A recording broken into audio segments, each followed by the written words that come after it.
Hello everybody, this is Godzilla 2010 again, coming at you with a new Godzilla toy review. Today we'll be reviewing the Bandai America or Bandai Creation Godzilla 2014 Attack Pose figure. Ooh, yeah, look at that. Nice. Alright, well let's get started with usual with detail. The detail in this figure is pretty good for mostly. This is a vinyl Bandai Creation America figure, so their detail has mostly been pretty good. This one is slightly less in quality, I'd say, than some of the other Godzillas. Like, say, let's bring out an example here. This is the Final Wars Bandai Creation Godzilla. The detail on this figure is absolutely top-notch and is just as good as the Japanese figure. This one, it might be due to the style of the monster or the character, but it's just a little lacking.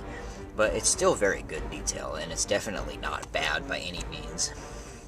So let's move him out of the way. Yeah, the detail is overall pretty good. It just is a bit lacking on this figure, but nonetheless, still nice. Paint job, this represents the Godzilla 2014 fairly well. It's represents them mostly to how the children toys generally portray this figure, with the correct dark brown, gray, blackish color around his main body, and then I don't know if this is correct or not, to be honest, because you mostly see Godzilla in the dark, but the brown tan underbelly going along down through the tail. I don't know if this is correct or not, to be honest, but that is how most of the American figures have been depicting Godzilla. Now let's move on to articulation. We have 1, 2 arm joints like that go out in and out like that, and then we also have 3 and 4. So we have 4 points of articulation. Not too bad, but not great either. The head is a solid object. It's part of the body sculpt. The tail is a separate piece, but it's impossible to turn this. So yeah, it's glued on there. Just leave it like that. It'd be impossible to turn anyway. So let's do a few comparisons with some other characters. As you can see, this Godzilla is in an attack pose, which is a theme that's been running through Bandai Creation since the Final Wars days. So let's take a look at some of his attack pose counterparts. This is as I've shown before, the 2004 Final Wars Godzilla from Bandai Creation. This Godzilla is in an attack pose, unlike its Japanese counterpart. In this figure, it's only slight, but as we'll see later, the differences are drastic. Now we'll bring out Bandai Creation Godzilla 2000, or as they call it, Godzilla Millennium. This is a very stylish attack pose figure.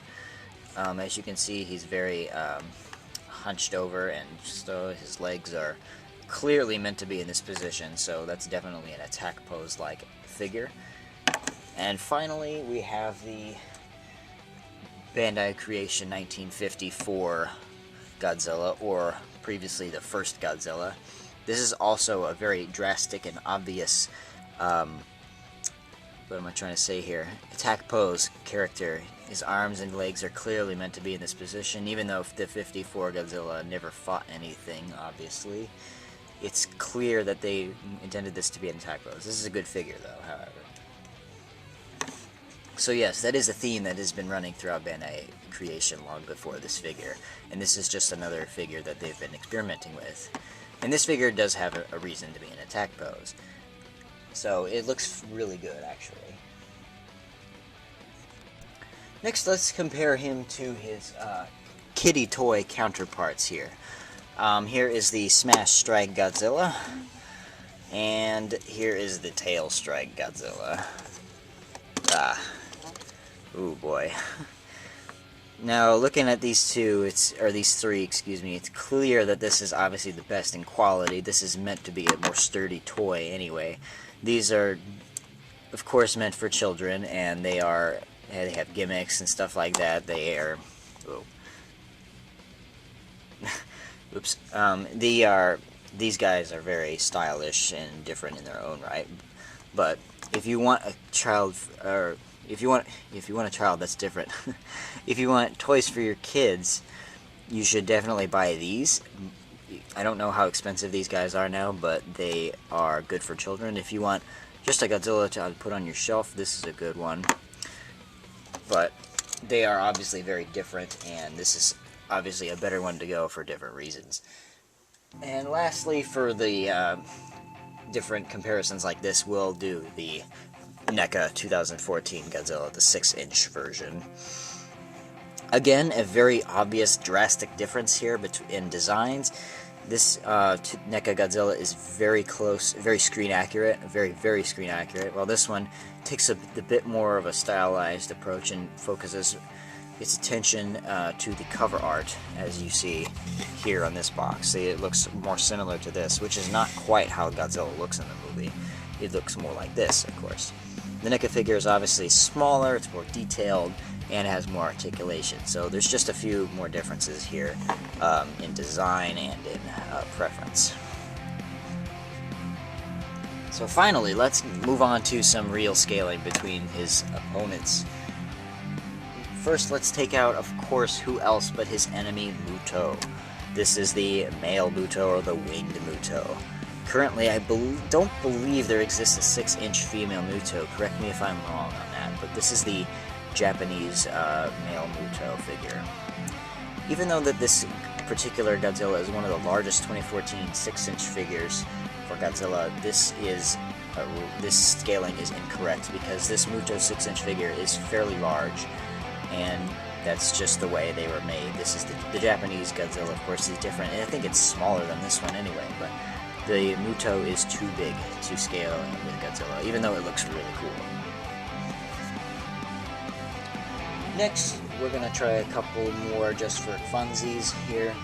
Let's pull out the Bandai Creation King Caesar, presumably the 74 version. I don't know how quite this would scale up, but this is, they're about the same height. Godzilla's just a fraction taller, but as you can see, it's really interesting to see two different, completely different designs here. So that's that. Next, we'll try now Bandai Creation 1974 Mechagodzilla. Again, this is also a very interesting showing of how Godzilla has evolved through the years. We go from the 70s to the 2010s. See how different designs get with that. So this Mechagodzilla figure is is rather thin in comparison to the huge, bulky Godzilla in this case, but it's fairly tall, and they're about the same height as before, but I think Mechagodzilla actually beats him with this crest on his head. If not, Godzilla just barely taps it there. So they're about the same size when you compare them, and they're just neat to look together. Next, let's try the Bandai Japan Hedorah. Just for funsies, of course. This Hedorah is a notoriously small figure, so this Godzilla is, yeah, it's pretty big. There you go.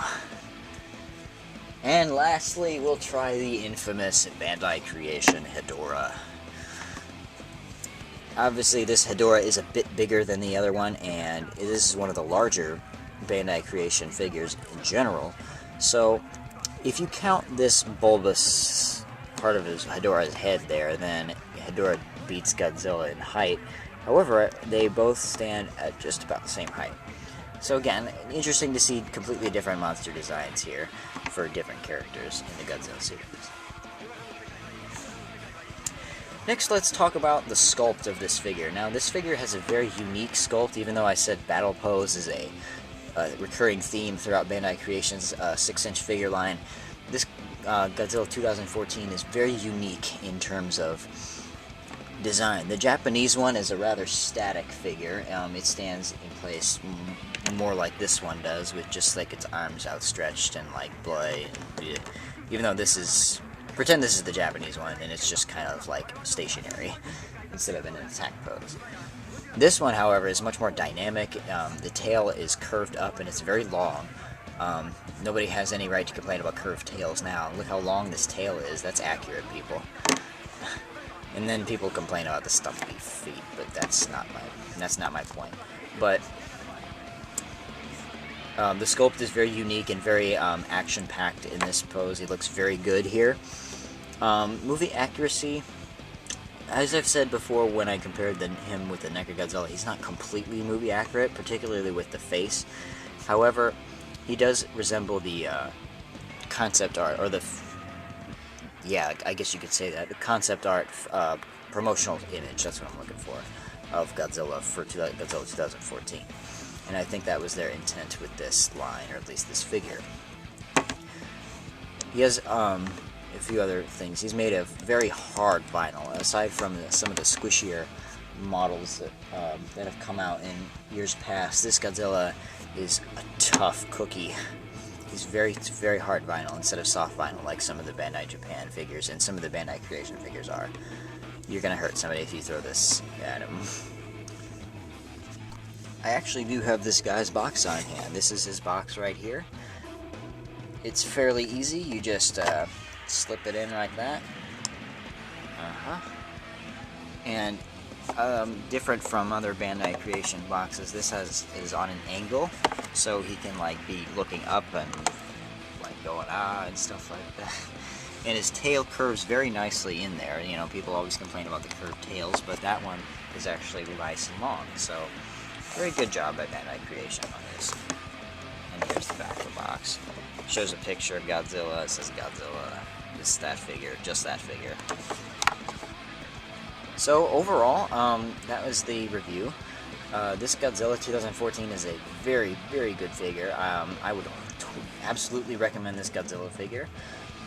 Pretty sure you can't find this guy at Walmart. I don't think you can, but correct me if I'm wrong. I don't think you can. I got this guy as a Christmas gift, but you can find him on Amazon for a fairly cheap price. I'm pretty sure he's like $20 on there, maybe less. I can't tell, but he's great for that price, definitely.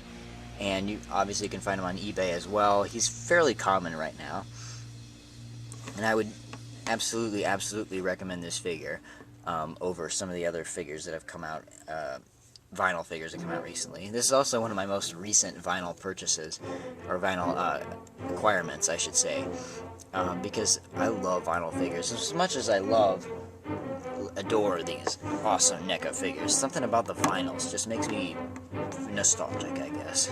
They remind me more of the childhood that I had, but at the same time, easily pick up this figure. Add it to your collection. He's great. I would give him a 5 out of 5. His sculpt is good. His scaling is pretty good. If not, he's a bit big. The detail is a little bit lacking, but the pose and the sculpt and the great, just overall awesomeness of the 2014 design make up for any of the faults that he has. This is Godzilla 2010 signing off.